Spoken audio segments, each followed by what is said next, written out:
प्रणाम इंडिया, ये है ऑप इंडिया। मैं हूं अजीत झा और आप देख रहे हैं न्यूज नामचा। कई साल पहले उत्तर प्रदेश में एक नारा लगा था, जब मिले मुलायम कांसीराम हवा हो गए जय श्री राम। मान्यवर कांसीराम का निधन 2006 में हो गया था। मुलायम सिंह यादव का आज इंतकाल हो गया है। यह अजीब विडंबना है कि जब कांसीराम का अंतिम समय था तब उनके परिजनों ने आरोप लगाया था कि उनको बंधक बनाकर रखा गया है।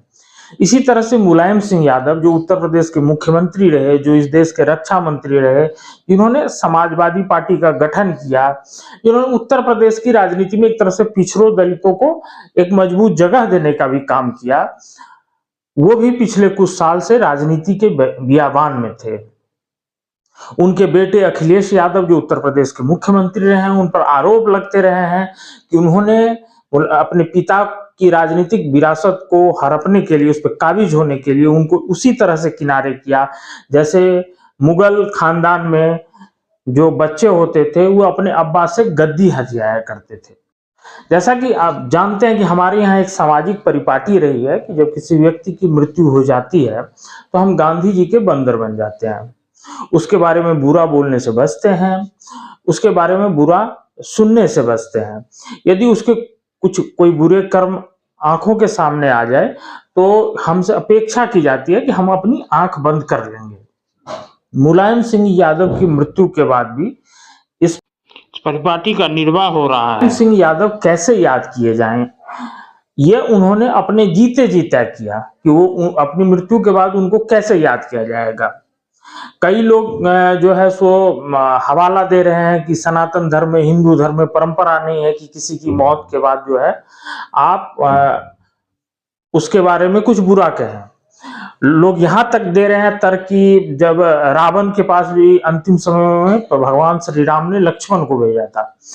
लेकिन हम उन्हीं लोगों से पूछना चाहते हैं कि आप बता दीजिए, मुलायम सिंह यादव के राजनीतिक जीवन का कौन सा चैप्टर प्रेरक है जो जिसे सीखने के लिए, जिससे प्रेरणा लेने के लिए किसी व्यक्ति को उनके राजनीतिक जीवन का अध्ययन करना चाहिए। जब मुलायम सिंह यादव ने अपने राजनीतिक जीवन में कोई ऐसा चैप्टर लिखा ही नहीं, तब तो वो उसी तरह से याद किए जाएंगे ना जिस तरह के राजनीतिक चैप्टर उन्होंने लिखे हैं। मुलायम सिंह यादव उसी नेता के तौर पे याद किए जाएंगे जो सार्वजनिक मंच से यह कहता है, लड़के हैं, गलती हो जाती है। आप कल्पना कीजिए कि जिस देश की परंपरा रही है कि स्त्री सम्मान के लिए लंका दहन हो गया, जहां महाभारत जैसा युद्ध हो गया स्त्री सम्मान के लिए, वहां एक मुख्यमंत्री रहा व्यक्ति जिसका राजनीतिक कद इतना बड़ा रहा है, वो सार्वजनिक मंच से बलात्कार जैसे अपराध को हल्का करता है। उसके बगल में बैठने वाले आजम खान जो है, अभिनेत्री से नेत्री बनी जया प्रदा की चड्डी का रंग तक बताते हैं, और इस धृष्टता पर भी मुलायम सिंह यादव ने कभी कुछ नहीं कहा। कि मुलायम सिंह यादव को सनक थी मौलाना मुलायम बनने की। आप क्यों इस सत्य से मुंह मोड़ना चाहते हैं? मुलायम सिंह यादव ने तो जीते जी नहीं इससे भागे, बल्कि उन्होंने कभी जीवन भर जो है सो इसको लेकर उनको गौरव ही हुआ कि उनको जो है सो मौलाना मुलायम कहा जाता है। उन्होंने अयोध्या में जो कुछ हुआ, अयोध्या में जिस तरह से राम भक्तों के रक्त से गलियों को लाल कर दिया गया, उस पर कभी खेद तक नहीं जताया।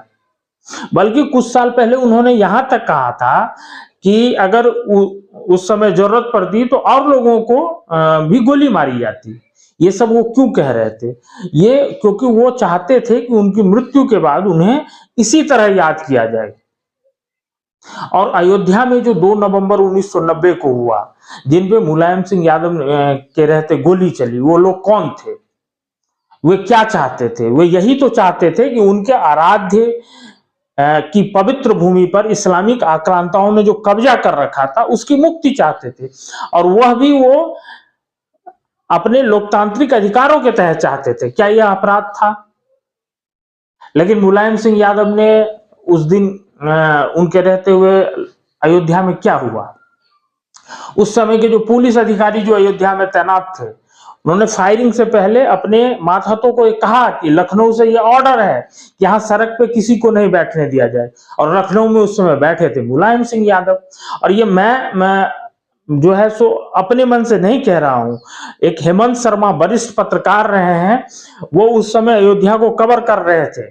उन्होंने किताब लिखी है अयोध्या को लेकर, उसमें उन्होंने बकायदा ये लिखा है।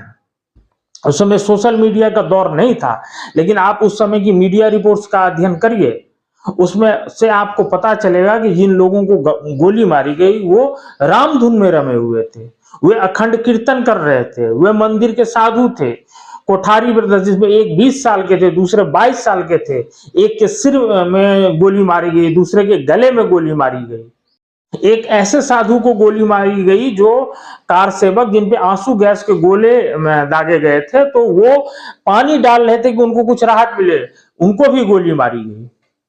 इस तरह से अयोध्या में जो है राम भक्तों का कत्लेआम किया गया, और यह सब सिर्फ इसलिए हुआ क्योंकि वो जो राजनीति जो हमारे राष्ट्र को, हमारे समाज को कमजोर करती है, वो मुस्लिम तुष्टीकरण की राजनीति, जिससे इस्लामी कट्टरपंथियों को बल मिलता है, उस तरह की राजनीति को प्रश्रय देते हुए यह काम किया गया। तो फिर यह क्यों अपेक्षा की जाए कि मृत्यु के बाद मुलायम सिंह यादव के राजनीतिक जीवन के इस चैप्टर पे चर्चा ही नहीं हो? क्यों नहीं मुलायम सिंह यादव के उस धोखे की चर्चा हो, जो दलित, जो पिछड़े, जिन्होंने जो हिंदुत्व को लेकर समर्पित हैं, जिन्होंने अपना जीवन जो है राम के लिए खपा देने वाले जो लोग हैं, उनके समर्थन से ये कुर्सी पे बैठे, ये सत्ता में आए, और सत्ता में आने के बाद क्या किया? उनके ही आराध्य के भक्तों का दमन करने का काम किया। तो सवाल तो यह भी है कि जिस दलित पिछड़ों की बात मुलायम सिंह यादव करते थे, क्या इंतकाल होते, उनका इंतकाल होने के बाद वे उन्हें माफ कर पाएंगे? मुलायम सिंह यादव के मामले में तो यह भी नहीं कहा जा सकता है कि जैसे बाबा तुलसीदास ने लिखा है कि सुनो भरत भावी प्रबल बिलख कहो मुनिनाथ, हानि लाभ जीवन मरण जस अपजस विधि हाथ। क्योंकि मुलायम सिंह यादव के सामने मौका था कि वो जो है खड़े होते, वो राम भक्तों पर गोली नहीं चलने देते, वो आदेश इस तरह का नहीं देते, लेकिन उन्होंने ऐसा नहीं किया। और उसी उत्तर प्रदेश में मुख्यमंत्री कल्याण सिंह हुए। जब ऐसा अवसर आया तो कल्याण सिंह ने क्या किया? उन्होंने कुर्सी ठुकरा दी। तो इसलिए कल्याण सिंह हिंदू हृदय सम्राट बने। मुलायम सिंह यादव ने यह साहस नहीं दिखाया, वो मौलाना मुलायम बने। तो मृत्यु के बाद कल्याण सिंह जाहिर है हिंदू हृदय सम्राट के तौर पर याद किए जाएंगे, मुलायम सिंह यादव मौलाना मुलायम के तौर पर याद किए जाएंगे। हमारी इस चर्चा का मकसद किसी की भावनाओं को आहत करने का नहीं है, हम किसी को अपमानित नहीं करना चाहते।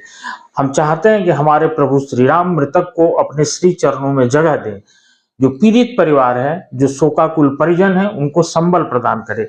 लेकिन हम यह भी चाहते हैं कि मुलायम सिंह यादव इकलौते नेता नहीं थे जिन्होंने मुस्लिम तुष्टीकरण की राजनीति को आगे बढ़ाया, जिन्होंने इस्लामी कट्टरपंथ को जिससे बढ़ावा मिले ऐसे राजनीति को आगे बढ़ाने का काम किया, या फिर वो इकलौते राजनेता नहीं है जिन्होंने अपने प्रदेश को बीमारू प्रदेश में के तौर पर बदलने में जिनकी बहुत महत्वपूर्ण भूमिका रही हो।